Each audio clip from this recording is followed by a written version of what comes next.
Bilangan bab 11. Api Tuhan. Pada suatu kali bangsa itu bersungut-sungut di hadapan Tuhan tentang nasib buruk mereka. Dan ketika Tuhan mendengarnya, bangkitlah murkanya. Kemudian menyalalah api Tuhan di antara mereka dan merajalela di tepi tempat perkemahan. Lalu berteriaklah bangsa itu kepada Musa, dan Musa berdoa kepada Tuhan. Maka padamlah api itu. Sebab itu orang menamai tempat itu Tabera, karena telah menyala api Tuhan di antara mereka. Tuhan berjanji memberi daging. Orang-orang bajingan yang ada di antara mereka kemasukan nafsu rakus, dan orang Israel pun menangislah pula, serta berkata, "Siapakah yang akan memberi kita makan daging? Kita teringat kepada ikan yang kita makan di Mesir dengan tidak bayar apa-apa, kepada mentimun dan semangka, bawang pre, bawang merah, dan bawang putih. Tetapi sekarang kita kurus kering, tidak ada sesuatu apapun kecuali mana ini saja yang kita lihat. Adapun mana itu seperti ketumbar dan kelihatannya seperti damar bedola." Bangsa itu berlari kian kemari untuk memungutnya, lalu menggilingnya dengan batu kilangan atau menumbuknya dalam lumpang. Mereka memasaknya dalam periuk dan membuatnya menjadi roti bundar. Rasanya seperti rasa penganan yang digoreng. Dan apabila embun turun di tempat perkemahan pada waktu malam, maka turunlah juga mana di situ. Ketika Musa mendengar bangsa itu, yaitu orang-orang dari setiap kaum, menangis di depan pintu kemahnya, bangkitlah muka Tuhan dengan sangat. Dan hal itu dipandang jahat oleh Musa. Lalu berkatalah Musa kepada Tuhan, "Mengapa kau perlakukan hamba ini dengan buruk, dan mengapa aku tidak mendapat kasih karunia di matamu, sehingga engkau membebankan kepadaku tanggung jawab atas seluruh bangsa ini?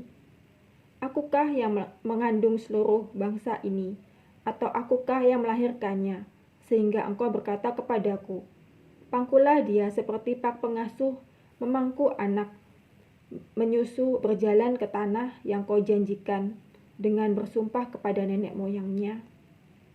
Dari manakah aku mengambil daging untuk diberikan kepada seluruh bangsa ini? Sebab mereka menangis kepadaku dengan berkata, berilah kami daging untuk dimakan. Aku seorang diri tidak dapat memikul tanggung jawab atas seluruh bangsa ini, sebab terlalu berat bagiku. Jika engkau berlaku demikian kepadaku, sebaiknya engkau membunuh aku saja, jika aku mendapat kasih karunia di matamu, supaya aku tidak harus melihat celakaku." Lalu berfirmanlah Tuhan kepada Musa, "Kumpulkanlah di hadapanku dari antara para tua-tua Israel 70 orang yang kau ketahui menjadi tua-tua bangsa dan pengatur pasukannya. Kemudian bawalah mereka ke kemah pertemuan, supaya mereka berdiri di sana bersama-sama dengan engkau. Maka aku akan turun dan berbicara dengan engkau di sana. Lalu sebagian dari ruh yang hingga padamu itu akan kuambil dan kutaruh atas mereka. Maka mereka bersama-sama dengan engkau akan memikul tanggung jawab atas bangsa itu. Jadi tidak usah lagi engkau seorang diri memikulnya. Tetapi kepada bangsa itu haruslah kau katakan, kuduskanlah dirimu untuk besok. Maka kamu akan makan daging, sebab kamu telah menangis di hadapan Tuhan dengan berkata, siapakah yang akan memberi kami makan daging? Begitu baik keadaan kita di Mesir, bukan? Tuhan akan memberi kamu daging untuk dimakan. Bukan hanya 1 hari kamu akan memakannya, bukan 2 hari, bukan 5 hari, bukan 10 hari, bukan 20 hari, tetapi genap sebulan lamanya, sampai keluar dari dalam hidungmu dan sampai kamu muak. Karena kamu telah menolak Tuhan yang ada di tengah-tengah kamu dan menangis di hadapannya dengan berkata, untuk apakah kita keluar dari Mesir? Tetapi kata Musa, bangsa yang ada bersama aku ini berjumlah 600.000 orang berjalan kaki. Namun engkau berfirman, daging akan kuberikan kepada mereka dan genap sebulan lamanya mereka akan memakannya. Dapatkah sekian banyak kambing domba dan lembu sapi disembelih bagi mereka sehingga mereka mendapat cukup? Atau dapatkah ditangkap segala ikan di laut bagi mereka sehingga mereka mendapat cukup? Tetapi Tuhan menjawab, Musa, masakan kuasa Tuhan akan kurang untuk melakukan itu? Sekarang engkau akan melihat apakah firman-Ku terjadi kepadamu atau tidak. Ke-70 orang tua-tua. Setelah Musa datang keluar, disampaikannya firman Tuhan itu kepada bangsa itu. Ia mengumpulkan 70 orang dari para tua-tua bangsa itu dan menyuruh mereka berdiri di sekeliling kemah. Lalu turunlah Tuhan dalam awan dan berbicara kepada Musa. Kemudian diambilnya sebagian dari roh yang hinggap padanya dan ditaruhnya atas ke-70 tua-tua itu. Ketika roh itu hinggap pada mereka, kepenuhanlah mereka seperti nabi, tetapi sesudah itu tidak lagi. Masih ada 2 orang tinggal di tempat perkemahan, yang seorang bernama Eldad, yang lain bernama Medad.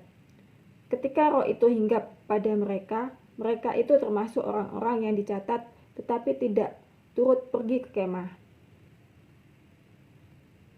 Maka kepenuhanlah mereka seperti nabi di tempat perkemahan. Lalu berlarilah seorang muda memberitahukan kepada Musa, Eldad dan Medad kepenuhan seperti nabi di tempat perkemahan. Maka menjawablah Yosua bin Nun, yang sejak mudanya menjadi abdi Musa, Tuanku Musa, cegahlah mereka. Tetapi Musa berkata kepadanya, apakah engkau begitu giat mendukung diriku? Kalau seluruh umat Tuhan menjadi nabi oleh karena Tuhan memberi rohnya hinggap kepada mereka. Kemudian kembalilah Musa ke tempat perkemahan, dia dan para tua-tua Israel. Burung puyuh. Lalu bertiuplah angin dari Tuhan asalnya. Dibawanyalah burung-burung puyuh dari sebelah laut, dan dihamburkannya ke atas tempat perkemahan dan di sekelilingnya, kira-kira sehari perjalanan jauhnya ke segala penjuru, dan kira-kira 2 hasta tingginya dari atas muka bumi.